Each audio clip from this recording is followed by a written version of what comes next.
We're here to talk about A Breed Apart, which you guys wrote and directed and edited. Is that right?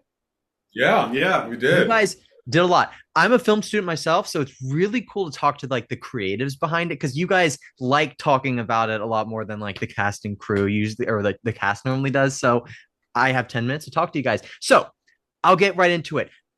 I don't know how to throw these questions to you, honestly. I think I'll just arbitrarily alternate between you guys or just answer the question if you would want.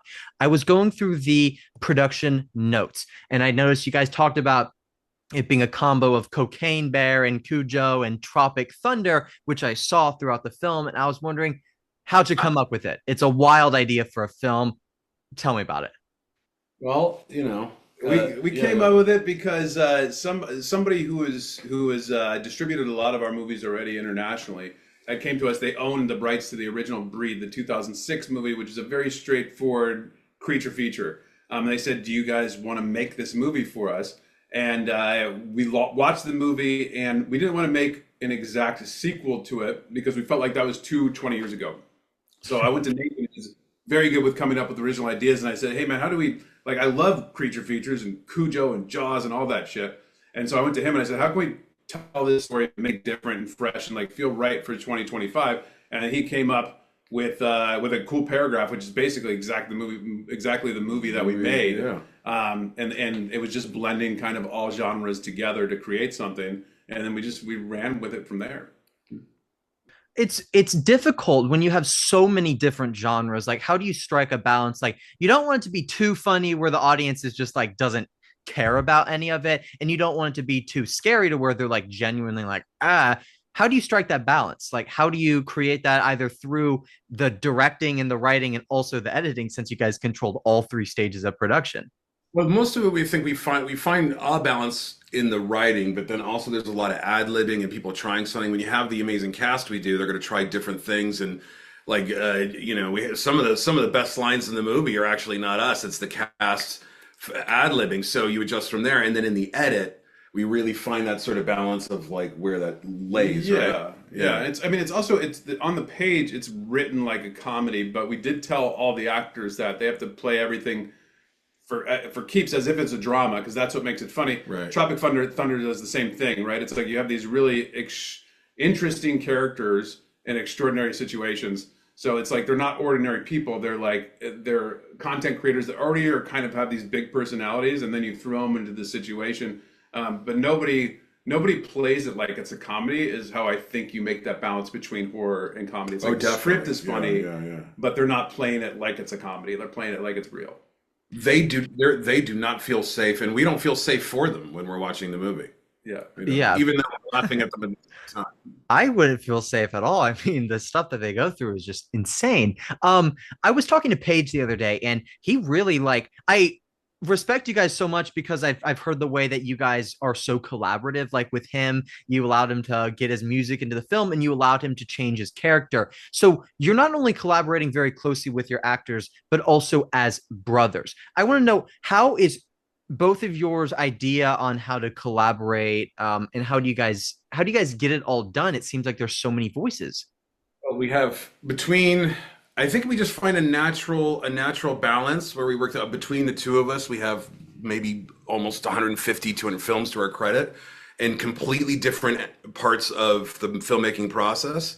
So I think we sort of just realized at some point that when we kind of come together, we can make a super director, who Yeah. has so much experience in every aspect of filmmaking. And so we can, that way we can sort of just toss the ball back and forth. And depending on which part of the process we're in, it may start with Griff having an idea or an execution, or me, and then the other person says, "Oh yeah, that's great," or "Oh yeah, but," and we just go back and forth. Yeah, yeah. I think because we can think so similar but different. There's not many people I think I could direct with, but it's like there's never a question of who's doing what. It's just like who has the best idea. And also, especially on really short schedules like this, there's something to have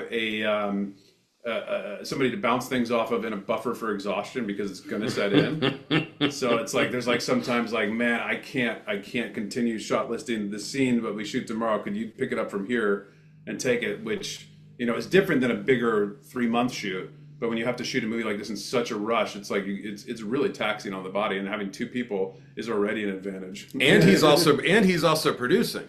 So we were in the middle of coming up for like, how are we going to shoot the movie tomorrow?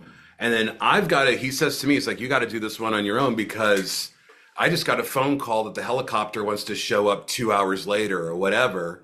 And that's gonna be a problem. So he has to go solve that problem as a producer and switch hats and get the helicopter there on time and all these other things. I've never seen, so there's a few, we're so exhausted. I've never seen anybody else do this.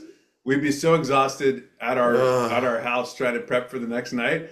And he'd be like, hold on a second. I just got to take a nap real quick. And he'd lay down for literally less than 30 seconds and then go, okay, I'm good. And I'd be like, what? Oh yeah, man. Power naps. That's not a nap.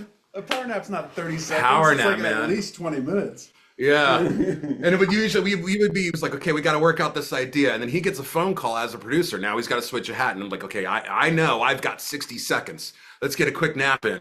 And then he goes and deals with that phone. He's all right, I'm back. And I'm like, all right, great. I've never seen a 30-second nap before. I didn't know it existed. You can do it. I guess it works for him. You can do it. You can do it. It's an ultra power nap, I guess. I love your dynamic. I have a twin brother myself, and it's really like I've worked with some films with him. I have to know though, it's like you guys seem to get along so well, but were there any like key ideas, things throughout the film that you guys might have disagreed on, like characters getting killed or something like that?